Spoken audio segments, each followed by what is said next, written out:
پیش خدمت ہے کہانی ادہم کی، جو سچ، رحم اور نیت پر مشتمل ہے۔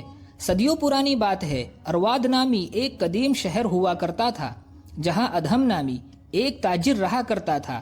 ادہم کپڑوں کا کاروبار کرتا اور اپنی ایمانداری اور سمجھداری کے لیے پورے شہر میں مشہور تھا۔ اس کا مزاج پرسکون اور غور و فکر والا تھا، لیکن اس کے اندر آزمائشوں کا مقابلہ کرنے کی بے مثال صلاحیت موجود تھی۔ ادہم ہمیشہ ضرورت مندوں کی مدد کرتا، لیکن اس کے حالات دن بدن بگڑتے جا رہے تھے۔ کاروبار میں مسلسل نقصان ہو رہا تھا، پھر بھی اس نے نیک دلی سے غریبوں کی مدد کرنا بند نہیں کی۔ لوگ اس کی تعریف کرتے تھے، مگر کچھ اسے بے وقوف سمجھتے تھے۔ ایک دن جب ادہم بازار سے واپس لوٹ رہا تھا، اس نے دیکھا کہ سڑک کنارے ایک بوڑھا درویش بیٹھا تھا۔ وہ نہایت کمزور اور تھکا ہوا معلوم ہو رہا تھا۔ ادہم نے بنا کچھ سوچے سمجھے اپنے جھولے سے روٹیاں نکالی اور درویش کو دے دی۔ بوڑھے درویش نے روٹیاں لے لی اور ادہم کو اپنے قریب بٹھایا۔ بوڑھے نے مسکرا کر کہا، بیٹا، تم ایک نیک دل انسان ہو، کیا تم اپنی تقدیر آزمانا چاہو گے؟ ادہم نے تعجب سے اس کی طرف دیکھا اور پوچھا، آپ کا کیا مطلب ہے بابا؟ درویش نے کہا، میں ایک بوڑھا ضعیف شخص ہوں، لیکن میں اپنے سینے میں کئی ایسے راز دبائے بیٹھا ہوں جو ہر کسی پر اسے واضح نہیں کر سکتا۔ تم ایک نیک دل اور امانت دار شخص ہو، اس لیے میں تمہیں اس راز کے بارے میں بتانا چاہتا ہوں۔ درویش نے ایک پرانا اور بوسیدہ کاغذ کا ٹکڑا نکالا اور کہا، یہ ایک پر اسرار خزانے کا نقشہ ہے، مگر اسے حاصل کرنا آسان نہیں ہوگا۔ تمہیں 3 سخت آزمائشوں سے گزرنا ہوگا۔ اگر تم ان میں کامیاب ہوتے ہو تو یہ خزانہ تمہارا ہوگا، لیکن اگر تم ناکام ہوئے تو تمہارا مال تو ضائع ہوگا ہی، شاید تم اس راستے دوبارہ یہاں کبھی نہ آ سکو۔ ادہم درویش کی باتیں سن کر کچھ دیر خاموش رہا۔ تھوڑی دیر بعد اس نے درویش سے وہ نقشہ مانگا۔ ادہم نے نقشے کو دیکھا۔ یہ ایک گھنے اور بڑے ہی ڈراؤنے جنگل کے درمیان کسی مقام کی طرف اشارہ کر رہا تھا۔ وہ کچھ دیر سوچتا رہا، پھر اس نے ہمت جٹائی اور بولا، میں اسے آزمانا چاہتا ہوں بابا۔ درویش نے سر ہلایا اور کہا، یاد رکھنا، تمہاری سب سے بڑی آزمائش تمہارا اخلاق ہوگا۔ اگر تم لالچ، جھوٹ اور خود غرضی سے بچ پائے تو خزانہ تمہارا ہوگا۔ درویش نقشہ لے کر ادہم اپنے گھر کی اور چل پڑا۔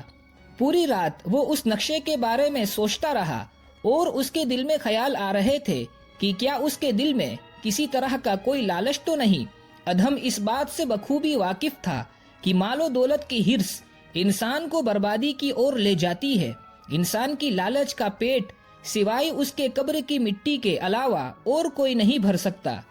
اگلی صبح ادہم نقشے کے مطابق جنگل کی طرف روانہ ہوا۔ راستہ بڑا تنگ اور اندھیری گلیوں سے گزرتا ہوا ایک گھنے جنگل میں جا پہنچا۔ جنگل بڑا ہی ڈراؤنا، مشکل اور خطرناک تھا۔ گھنے جنگل کے درمیان سے گزرتے ہوئے اسے درندوں کی آوازیں سنائی دی، مگر اس نے ہمت نہیں ہاری۔ کئی بار وہ راستہ بھٹکنے کے قریب تھا، لیکن اپنی عقل مندی اور نقشے کی مدد سے صحیح راہ پر قائم رہا۔ چلتے چلتے اس کی ملاقات ایک بوڑھے شخص سے ہوئی جو اسی جنگل کے راستے پر جا رہا تھا۔ اس بوڑھے میاں نے کہا، تم کہاں جا رہے ہو؟ یہ راستہ آگے بڑا خطرناک ہے۔ بوڑھے میاں نے ادہم کو لالچ دینے کی کوشش کی اور کہا، تمہیں یہ سفر طے کرنے کی کیا ضرورت ہے؟ میرے ساتھ آؤ، ہم دونوں مل کر کاروبار کریں اور دولت مند بن جائے۔ ادہم کو بوڑھے کی یہ پیشکش پسند آئی، لیکن تبھی اس نے سوچا، میں اپنے مقصد سے بھٹک نہیں سکتا۔ اصلی خزانہ صرف محنت اور صبر سے ملتا ہے۔ وہ اس بوڑھے میاں کو چھوڑ کر آگے بڑھ گیا۔ کچھ گھنٹے چلنے کے بعد اسے ایک سنہری روشنی نظر آئی۔ جب وہ قریب پہنچا تو دیکھا کہ ایک بڑا چمچماتا صندوق اس کے سامنے رکھا ہوا تھا۔ صندوق کے پاس ایک پتھر کی تختی رکھی تھی جس پر لکھا تھا، اگر تم اس صندوق کو کھولو گے تو تمہیں فوراً بے پناہ دولت مل جائے گی، لیکن تمہاری عقل ہمیشہ کے لیے چلی جائے گی۔ ادہم سوچ میں پڑ گیا۔ یہ بہت لبھاؤنا موقع تھا، لیکن اس نے درویش کی بات یاد کی۔ وہ جانتا تھا کہ اگر اس نے اس صندوق کو کھولا تو وہ اصلی خزانے تک نہیں پہنچ پائے گا۔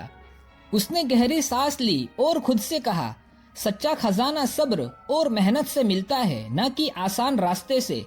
وہ بنا صندوق کھولے آگے بڑھ گیا۔ جیسے ہی اس نے آگے قدم بڑھایا، صندوق اور روشنی اچانک غائب ہو گئی وہ سمجھ گیا کہ یہ اس کی لالچ اور عقل مندی کی پہلی آزمائش تھی جس میں وہ کامیاب رہا۔ آگے بڑھتے ہوئے ادہم کو ایک گفا دکھائی دی۔ جیسے ہی وہ اندر گیا وہاں اسے ایک بوڑھا آدمی ملا جو لکڑی کے تختے پر بیٹھا تھا۔ اس کی آنکھوں میں گہری حکمت تھی۔ اس نے ادہم سے پوچھا، اگر تم سچے تاجر ہو تو بتاؤ کیا تم نے کبھی جھوٹ بولا ہے؟ ادہم جھجک گیا۔ اس نے کئی بار اپنے کاروبار میں سچائی اپنانے کی کوشش کی تھی، مگر کچھ موقعوں پر اس نے اپنے فائدے کے لیے چھوٹے موٹے جھوٹ بھی بولے تھے، لیکن وہ جانتا تھا کہ یہ آزمائش اس کی ایمانداری کی ہے۔ اس نے سر جھکایا اور کہا، ہاں میں نے کبھی کبھی جھوٹ بولا ہے، مگر میں نے ہمیشہ اپنی اس غلطی کو سدھارنے کی کوشش کی ہے۔ اب میں پوری طرح سچ کے راستے پر ہوں۔ بوڑھے آدمی کی آنکھوں میں چمک آ گئی۔ اس نے سر ہلایا اور کہا، بے شک سچ ماننے کی حکمت بہت کم لوگوں میں ہوتی ہے۔ تم نے سچ کہا۔ تم نے اپنی غلطیوں پر مزید جھوٹ بولنے کی بجائے اپنی غلطی اور جھوٹ کا اعتراف کیا۔ تم نے دوسری آزمائش پار کر لی ہے۔ گفا کا دروازہ کھل گیا اور ادہم آگے بڑھ گیا۔ اب ادہم آخری مرحلے میں پہنچ چکا تھا۔ دور سے اسے ایک بڑا پتھر دکھائی دیا جس کے نیچے خزانہ دبا ہوا تھا، مگر جیسے ہی وہ پتھر کے پاس پہنچا اس نے دیکھا کہ ایک زخمی آدمی وہی پڑا درد سے تڑپ رہا تھا۔ وہ پیاسا تھا اور مدد کی پکار کر رہا تھا۔ ادہم کے پاس تھوڑا سا پانی بچا تھا جسے اس نے اپنے لیے رکھا تھا۔ وہ سوچنے لگا، کیا اسے پہلے خزانہ نکالنا چاہیے یا پھر اس آدمی کی مدد کرنی چاہیے؟ مگر پھر اسے احساس ہوا کہ خزانے سے زیادہ اہم کسی کی جان بچانا ہے۔ اس نے فوراً اپنا پانی نکال کر اس آدمی کو پلا دیا اور اس کے زخموں کی مرہم پٹی کی۔ جیسے ہی اس نے یہ کیا وہ آدمی اچانک غائب ہو گیا اور وہاں ایک نورانی روشنی پھیل گئی۔ وہی درویش جس نے ادہم کو وہ کاغذ کا ٹکڑا دیا تھا وہ ظاہر ہوا اور بولا، تم نے اپنی آخری آزمائش بھی پار کر لی ہے۔ تم نے ثابت کر دیا کہ سچا انسان وہی ہے جو دوسروں کی بھلائی کو اپنے نفع اور اپنے فائدوں سے اوپر رکھے۔ یہ کہہ کر وہ درویش وہاں سے غائب ہو گیا۔ اچانک زمین ہلنے لگی اور پتھر کے نیچے سے سونے چاندی اور انمول جواہرات سے بھرے صندوق نکل آئے۔ مگر ادہم اب جان چکا تھا کہ اصلی خزانہ اس کی سچائی، رحم دلی اور عقل مندی ہے۔ اس نے عہد کیا کہ وہ اس دولت کا استعمال غریبوں کی بھلائی کے لیے کرے گا اور اپنے شہر کو اور بھی زیادہ خوشحال بنائے گا۔ یہ کہانی کئی سبق دے جاتی ہے۔ پہلا سبق، اصل خزانہ سونا چاندی نہیں بلکہ نیک نیتی، سچ اور رحم ہے۔ دوسرا سبق، سچا خزانہ صبر اور محنت ہے۔ حالات چاہے جیسے بھی ہو، انسان کو اپنی محنت ہمیشہ جاری رکھنی چاہیے اور اپنی آزمائشوں پر صبر سے کام لینا چاہیے۔ تیسرا سبق، اپنی غلطیوں کو ماننا، یہ سب سے بڑی حکمت کی بات ہے۔ چوتھا اور آخری سبق، سچا انسان وہی ہے جو دوسروں کی بھلائی کو اپنے نفع اور اپنے ذاتی فائدوں سے اوپر رکھے۔ امید ہے کہ یہ چھوٹی سی سبق آموز کہانی آپ کو پسند آئی ہوگی۔